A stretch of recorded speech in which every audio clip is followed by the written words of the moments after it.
बिस्मिल्लाहिर्रहमानिर्रहीम अस्सलाम वालेकुम नाज़रीन, आप यूट्यूब और फेसबुक चैनल देख रहे हैं। मैं राना उज़ैर हूँ।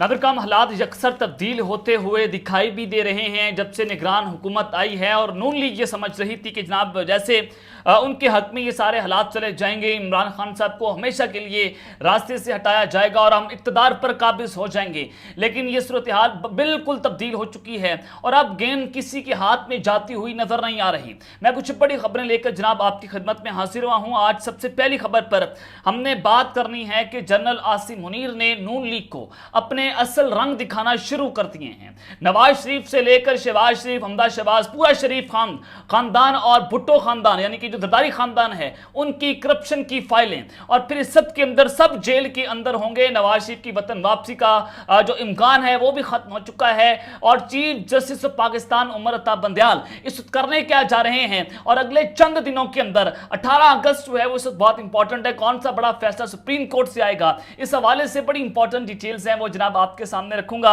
और फिर दूसरी जानिब इमरान खान की रिहाई की तारीख भी आ गई है। इमरान खान साहब कब रिहा होने जा रहे हैं? इस्लामाबाद हाई कोर्ट जो है उन्होंने इमरान खान साहब को रिलीफ देने का ऐलान कर दिया है। ये मामला किस जानिब जा रहा है, इस हवाले से भी कुछ इनसाइड डिटेल्स हैं वो आपके सामने रखनी है। और फिर जनाब आर्मी चीफ जो है वो जेल में इमरान खान साहब की मिन्नत तरले कर रहे हैं, और खान साहब ने जो है उनको क्या जवाब दिया, क्या पैगाम जेल के अंदर इमरान खान साहब को भेजा गया एक इस्टेब्लिशमेंट के नुमाइंदे की जानिब से, ये सारा मामला किस जानिब जाएगा, इस हवाले से जनाब तमाम तर तफसीलात बमा हकाइक और बमा सबूत आपके सामने रखूंगा। लेकिन अगर आपने चैनल को सब्सक्राइब नहीं किया, चैनल को सब्सक्राइब कर लें, बेल आइकन को दबा दें। आने वाली तमाम तर अपडेट्स आपकी खिदमत में बर वक्त पेश होती रहें।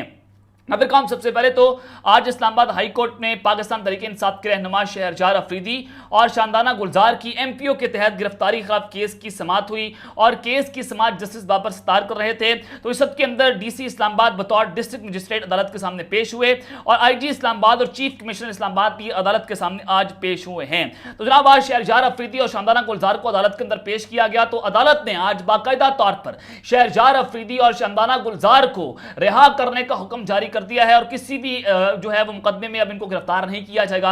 लेकिन साथ ही आपने ये भी समझना है कि शहरयार अफरीदी इस्लामाबाद में मूवमेंट्स नहीं कर सकते, और जस्टिस बाबर सत्तार साहब ने कहा कि मैं उम्मीद करता हूं कि शहरयार अफरीदी मीडिया पर किसी भी किस्म की कोई स्टेटमेंट नहीं देंगे। तो इससे बड़ा अंदाजा होता है कि जजेस कितने प्रेशर के अंदर हैं, कितना दबाव डाला जा रहा है, और किस कदर ये दबाव कहां से आ रहा है। दायरा जजेस पॉलिटिशियंस की बात तो नहीं सुनेंगे, ब्यूरोक्रेट्स की बात भी नहीं सुनेंगे। तो यहां पर तीन तारे वाले जो लोग हैं वो जनाब इस वक्त बहुत ही अहम है कि दबाव उनकी जानिब से आ रहा है, और इमरान खान के खिलाफ ये इंतकामी कार्रवाइयां की जा रही हैं। तो शानदाना गुलजार जो हैं उनको भी इस्लामाबाद से बाहर ना जाने की जो है वो हुक्म जारी हुआ है, वो भी अपने घर के अंदर जो है महसूर रहेंगी, लेकिन उनको जेल के अंदर नहीं रखा जाएगा। तो आज ये सारा मामला हुआ, और फिर शहरयार अफरीदी जो हैं वो जनाब बायोमेट्रिक के लिए अदालत के अंदर मौजूद थे, तो उनकी तबीयत इंतहाई ख़राब हुई, वो बेहोश हो गए। तो आप अंदाज़ा लगाएं कि किस कदर मेंटली टॉर्चर उस शख्स को जेल के अंदर किया गया। उसकी हमशीरा मर गई, उसके जनाब भाई जो है वफात पा गए, उनके जनाजे में उनको नहीं जाने दिया गया। ये जनाब सारी सूरत हाल है। और 14 साल अरसलान जो 9 मई के वाक़े में एक 14 साल लड़के को पकड़ा गया,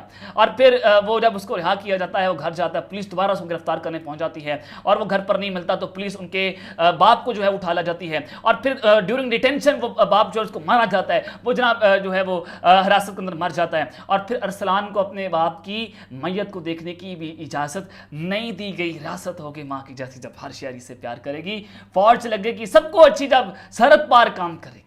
मोहसिन नकवी ने जो दरिंदगी की जो है वाला मिसाल कायम की है, तो आप अंदाजा लगाएं कि जनाब ये किस कदर जानवर जो जानवर खिलाने के भी लायक नहीं है, वो आज हमारे जो हैं वो काबिज हुक्मरान बन चुके हैं। और फिर दूसरी जानिब इसहाक डार और पीडीएम की साबका हुकूमत पेट्रोलियम मसनूआत महंगी होने के जिम्मेदार करार। वाजबात दुरुस्त तरीके से एडजस्ट न करने से पेट्रोल और डीजल महंगा हुआ। वाजबात और एडजस्टमेंट को हालिया इजाफे में पूरा किया जा रहा है। ये जनाब मुजम्मिल असलम साहब ने आज इसके ऊपर बात की है। और आपको सबको पता है कि रात के एक पेट्रोल बम जो है आपके ऊपर फेंका गया है, और इस्टेब्लिशमेंट के सबसे बड़े चहेते अनवारुल हक काकड़ जो हैं जैसे ही आए, तो 17 रुपये पेट्रोल महंगा हुआ है। और मैंने आपको तकरीबन 3 दिन पहले बता दिया था कि 15 अगस्त को 20 रुपये पेट्रोल महंगा हो जाएगा। तो 17 रुपये इस हुकूमत ने आते ही एक पेट्रोल बम पाकिस्तान की आवाम के ऊपर मारा है। तो आप अंदाजा लगाएं कि आइंदा आने वाले दिन जो हैं वो किस कदर खतरनाक हैं, और पेट्रोल पंप जो हैं वो बंद होने जा रहे हैं, और साथ ही जो डॉलर की कीमत है वो भी आसमान को छूती हुई जनाब इस वक्त नजर आ रही है। और अनस साहब ने यहाँ पर एक और अहम इंकशाफ किया है। उन्होंने कहा कि निगरान वज़ीर-ए-आज़म के नाम की मंजूरी नवाज शरीफ ने दी है।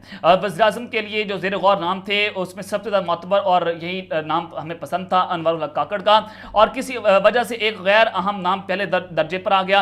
और राणा सनाउल्लाह का कहना था कि अगर नवाज शरीफ निगरान वज़ीर आज़म की मंजूरी ना देते तो शहबाज शरीफ कभी दस्तखत ना करते। और उन्होंने ये भी कहा कि आम इंतखाबात फरवरी 2024 के अंदर होंगे। और राजा रियाज ने भी ये कहा है कि हमारे बड़ों ने बताया है कि इलेक्शन जो है फरवरी 2024 के अंदर करवाए जाएंगे, तो इट्स मीन के एस्टैब्लिशमेंट जो है वो इलेक्शन अपने वक्त पर नहीं करवाएगी। ये तो चीज़ें जो हैं बड़ी वाज़ेह हो चुकी हैं।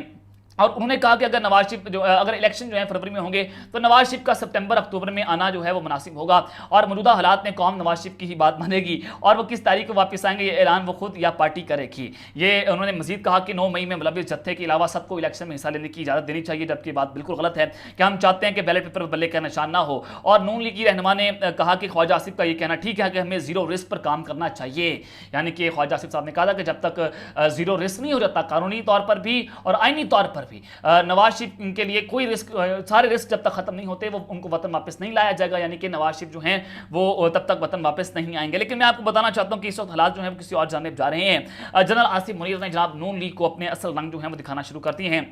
नवाज शरीफ में शहबाज शरीफ सारे के सारे इनकी फाइलें खुलने जा रही हैं। ये मामला जनाब किस जानिब जा रहा है जरा सबसे पहले आपके सामने मैं रख देता हूं कि अब नून लीग के लिए बड़ी मुश्किलात खड़ी होने जा रही हैं। जनाब सबसे पहले तो आपने देखा कि इस हुकूमत ने बड़ी जल्दी के अंदर जो रिव्यू ऑफ जजमेंट बिल था सुप्रीम कोर्ट के हवाले से 2023 एक्ट बनाया गया, वो कानून पास होता है, बड़ी जल्दी से पास किया जाता है, और फिर सुप्रीम कोर्ट ने उसके ऊपर एक फैसला सुनाया। इस सारे फैसले को कलअदम करार दे दिया। 3 नुकरी बेंच का फैसला था, और जनाब जैसी असेंबली तैली हुई फौरी तौर पर सुप्रीम कोर्ट ने उसके ऊपर फैसला सुना दिया। अब नवाज शरीफ जो है अपने केसों की सजा जो उनको हुई है उनमें वो रिव्यू पिटीशन के अंदर नहीं जा सकते, जहांगीर तरीन नहीं जा सकते, तो इनको बड़ा नुकसान इसके अंदर जो है वो उठाना पड़ा है। और इस सब के अंदर नैब तरमीमी बिल जो है वो भी पास करवाया गया इसी हुकूमत की जानिब से, और इमरान खान साहब ने इस बिल को सुप्रीम कोर्ट के अंदर चैलेंज करने का ऐलान किया था, और इसी इश्यूज के ऊपर तकरीबन 47 समातें जो है सुप्रीम कोर्ट ऑफ पाकिस्तान ने करवाई, और फिर अचानक से ये केस जो है जनाब वो रुक जाता है, अचानक से रुकता है। और फिर जैसे ही हुकूमत गई है तो chief justice of Pakistan Umar Ata Bandial साहब ने 18 अगस्त को दोबारा इसको समात के लिए मुकर्रर कर दिया है, और 3 रुकनी bench justice chief justice Umar Ata Bandial साहब, जस्टिस एजाजुल एहसन और जस्टिस मंसूर अली शाह जो हैं वो इस बेंच का हिस्सा हैं। 3 नुकरी बेंच 18 अगस्त को ये फैसला महफूज भी कर सकता है, और अब ये मामला किस जानिब जाएगा। इत्तेदाद एहसन साहब ने कहा है कि ये 3 नुकरी बेंच से आपको अंदाजा हो जाना चाहिए कि नैब तरमीमी बिल जो है उसको भी उड़ाने का पूरा प्लान तैयार हो चुका है।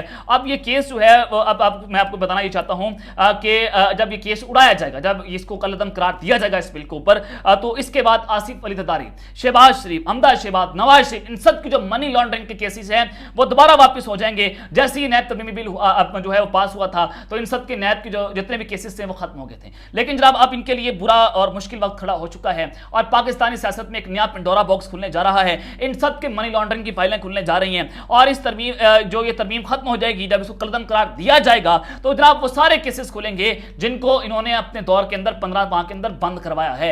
ये जनाब अब तक की बड़ी डेवलपमेंट है। और फिर तकरीबन जो जराए हैं उन्होंने बताते हैं कि इस नौयत के तकरीबन 17 फाइलें चीफ जस्टिस के पास पड़ी हुई हैं, उनके पास मौजूद हैं। अब अगर ये फैसला आ गया तो जराए ने यह भी बताया है कि नवाज शरीफ साहब जो वतन वापस जनाब नहीं आएंगे, क्योंकि जब ये नैब तरमीम बिल जो है वापस हो जाएगा तो उसके बाद नवाज शरीफ साहब के लिए बड़े रिस्क जो हैं वो खड़े हो जाएंगे, बड़े चैलेंजेस खड़े होंगे। लेकिन दूसरी जानिब लंदन के अंदर जनाब जो हैं वो कुछ और प्लानिंग्स हो रही हैं। नवाज शरीफ की वतन वापसी हतमी मराइल में दाखिल हो चुकी है, और साबिक वज़ीर आज़म की वापसी के इंतज़ामात को हतमी शक्ल दे दी गई है। शहबाज शरीफ और मरियम नवाज उनकी वापसी से मुतालिक मुसलसल राब्ते के अंदर मौजूद हैं, और मजीद ये बताया गया है कि नवाज शरीफ की सितंबर के अंदर पाकिस्तान वतन वापसी के लिए मुशावरत जारी है, जबकि उनके वकील ने वापसी का मशवरा दे दिया है। Supreme court review of order and judgement फैसले के बाद नवाज शरीफ वतन वापस जाएंगे, और वापसी पर कानूनी मुश्किलात और साबिक वज़ीर आज़म के वकील ने दफा की मुकम्मल तैयारियां कर ली हैं। और जराये के मुताबिक शहबाज शरीफ अपने भाई से मुलाकात के लिए आइंदा हफ्ते लंदन भी पहुंचेंगे। राणा सनाउल्लाह, ख्वाजा आसिफ, जावेद लतीफ, परवेज रशीद और दीगर भी लंदन आएंगे। ये जनाब अब तक की डेवलपमेंट है। लेकिन नवाज शरीफ साहब जो हैं अगर ये नैब तरमीम बिल जो है 18 अगस्त का फैसला जो है वो वेट किया जा रहा है, अगर इसके खिलाफ सुप्रीम कोर्ट ने अपना फैसला सुना दिया तो नवाज शरीफ साहब जो हैं वो जनाब वतन वापस नहीं आएंगे। अब जनाब दूसरी जानिब मैं आपको ये बताना चाहता हूँ कि इमरान खान साहब जो हैं उनकी रिहाई की तारीख आ गई है, और वो अब ये इस्लामाबाद हाई कोर्ट के अंदर आप सबको पता है कि जो सजा हुई थी डिस्ट्रिक्ट एंड सेशन कोर्ट जज हुमायूं दिलावर ने सुनाई थी, अब उसको जो है वो एक समात पहले हुई, और चीफ जस्टिस ने कहा कि मेरी तबीयत ठीक नहीं है और इसको हम जल्द अज जल्द जो है वो दोबारा समात के लिए मुकर्रर करेंगे। और पहले जो है वो नोटिस, पहली समात के अंदर हमेशा नोटिस जारी होते हैं, तो पहली समात में नोटिस जारी होगी। अब जनाब इमरान खान साहब के खिलाफ जो तोशाखाना केस में सजा मुअत्तली के खिलाफ अपील जो है वो समात के लिए मुकर्रर हो चुकी है, और अब ये समाअत इस्लामाबाद हाई कोर्ट के अंदर 22 अगस्त को होगी और chief justice Islamabad high court Aamir Farooq और जस्टिस तारिक महमूद जहांगीरी जो है उस अपील पर समाअत करेंगे। और ये जनाब आपको बताना ही चाहता हूं कि जो सुप्रीम कोर्ट रिपोर्टर हैं, बड़े मंचे जो जितने भी सहाफ़ी हैं वो इस पर ये बात कर रहे हैं कि जनाब ये 2 से 3 समातों के अंदर ये केस उड़ जाएगा। इमरान खान साहब जो हैं वो इस केस के अंदर रिहा हो जाएंगे, लेकिन अगले केस के अंदर उनको दोबारा गिरफ्तार किया जा सकता है। इसके जो है वो चांसेस मौजूद हैं, लेकिन ये नहली भी और ये सजा भी इमरान खान की 2 से 3 समातों के अंदर उड़कर रह जाएगी। ये इस वक्त पत्थर पर लकीर है। तो इमरान खान साहब की रिहाई जो है वो इस केस के अंदर बहुत करीब आ पहुंची है और कभी भी और किसी भी वक्त जो है इस्लामाबाद हाई कोर्ट इस पूरे फैसले को उड़ाकर रख देगी, क्योंकि बहुत सारे कानूनी तौर पर अगर आप देखें तो फ्लॉज उस फैसले के अंदर मौजूद थे कि 30 दिनों के अंदर 30 मिनट के अंदर 30 सफ़ात का फैसला जज हुमायूं दिलावर ने किस तरह से लिख दिया, उसको जनाब शाया भी कर दिया। 45 आधे घंटे के अंदर खान साहब को गिरफ्तार भी किया जाता है, उनको इस्लामाबाद भी लिया जाता है और फिर अडयाला जेल में मुंतकिल करने के बजाय उनको जनाब अटक जेल के अंदर रखा जाता है। तो एक पूरी प्लानिंग थी और अब इस्लामाबाद हाई कोर्ट के ऊपर ये भारी जिम्मेदारी आयद हो रही है। लेकिन पाकिस्तान तहरीक इंसाफ और इमरान खान साहब जो हैं वो chief justice Islamabad high court justice Aamir Farooq पर एतमाद करने को तैयार नहीं है। इस पर जनाब अदम एतमाद का इजहार किया गया है कि ये इनसे हमें इंसाफ की जो है वो तवक्को नहीं है। अब जनाब दूसरी जानिब आर्मी चीफ जो हैं वो इमरान खान साहब के किस तरह से पाँव पड़े जेल के अंदर, क्या पैगामात पहुंचाएंगे, फिर इमरान खान साहब ने क्या उसके ऊपर जवाब दिया, ये इस वक्त बहुत इंपॉर्टेंट है। शाहिद मित्तल साहब जो है उन्होंने एक स्टोरी शाया की है। उन्होंने कहा कि इमरान खान साहब के इंतहाई करीबी साथी जो हैं वो जेल पहुंचे हैं और उनकी इमरान खान से एक अहम तरीन मुलाकात हुई है और इमरान खान ने जेल में जाने से पहले बाकायदा प्लानिंग की हुई थी कि उनको पता था कि मैंने जेल में जाना है और इमरान खान साहब सबको हैरान करके रख देंगे। वो इंतहाई दलेरी के साथ जेल के अंदर वक्त गुजारेंगे और फिर उसमें कहा गया कि बूशा बीबी ने इमरान खान को कहा था कि लीडर जेल के अंदर जाते हैं, आपने ये जैसर नहीं देना कि आप डर गए हैं, आपने जो है वो दिलेरी के साथ वहां पर रहना है और बड़े लीडरों की तरह आपने जेल के अंदर जाना है ताकि अच्छा तासुर जाए। और दूसरा ये कि जब वज़ीराबाद में इमरान खान पर कातलाना हमला हुआ था तो इमरान खान साहब उस वक्त से लेकर अब तक जो है वो मेंटली तौर पर तैयार थे कि अब इन्होंने मुझे कत्ल करने की साजिश की है, ये नाकाम हो गई है, तो लिहाजा आप ये मुझे जेल के अंदर डाल देंगे। तो इमरान खान साहब जो है वो मेंटली तौर पर तैयार थे, तो यानी कि वो मेंटली प्रिपेयर थे, वो स्ट्रांग थे, उनको पता था कि वो उनको गिरफ्तार करना ही करना है। तो जनाब ये कोई इसमें उनके लिए जो है वो चंबे की बात नहीं थी या उनके लिए सरप्राइजिंग ये बात नहीं थी कि उनको गिरफ्तार किया गया है। तो ये वो मेंटली तौर पर तैयार थे और इस प्लान का उनको ऑलरेडी जो है वो इल्म था। और इमरान खान साहब जो है 3 साल, ये शाहिद मित्तल साहब कह रहे हैं जो उनकी मुलाकात हुई है, 3 साल भी वो जेल के अंदर रहने के लिए तैयार हैं और वो 1 इंच भी पीछे नहीं हटे। यानी कि जो आ रहे थे मैसेजेस के इमरान खान साहब जो है वो डर गए हैं, वो चाहते हैं कि मुझे जेल से बाहर निकाला जाए, ये बिल्कुल गलत स्टोरी है। इमरान खान साहब 1 इंच भी पीछे हटने के लिए तैयार हैं नहीं हैं और उन्होंने कहा कि वो गुलामी कबूल नहीं करेंगे। और जरा ये भी बताते हैं कि शाह महमूद कुरैशी की भी जेल के अंदर मुलाकात हुई है, एस्टैब्लिशमेंट का पैगाम लेकर वो इमरान खान साहब के पास गए हैं और पैगाम दिया गया कि आप किसी भी मुल्क जो है वो जा सकते हैं, लेकिन इमरान खान साहब ने कहा कि वो मुल्क छोड़कर नहीं जाएंगे, क्योंकि ये खदशे का इजहार होता है कि शाह महमूद कुरैशी पर इमरान खान साहब जो हैं वो एतमाद करने को तैयार नहीं है, क्योंकि एस्टैब्लिशमेंट चाहती है कि शाह महमूद कुरैशी को पार्टी जो है इमरान खान साहब हवाले कर दें, लेकिन इमरान खान साहब जो है वो शाह महमूद कुरैशी की बात मानने को तैयार नहीं है और ना वो मुल्क छोड़कर जा रहे हैं। तो इससे अंदाजा हो जाता है कि एस्टैब्लिशमेंट इस वक्त इमरान खान के पाँव पड़ी हुई है, लेकिन इमरान खान साहब पीछे हटने को तैयार नहीं। तो अब तक के लेते हैं, अपना ख्याल रखिएगा और इससे नजमी खैर रखना है। अल्लाह ने के बान पाकिस्तान जिंदाबाद।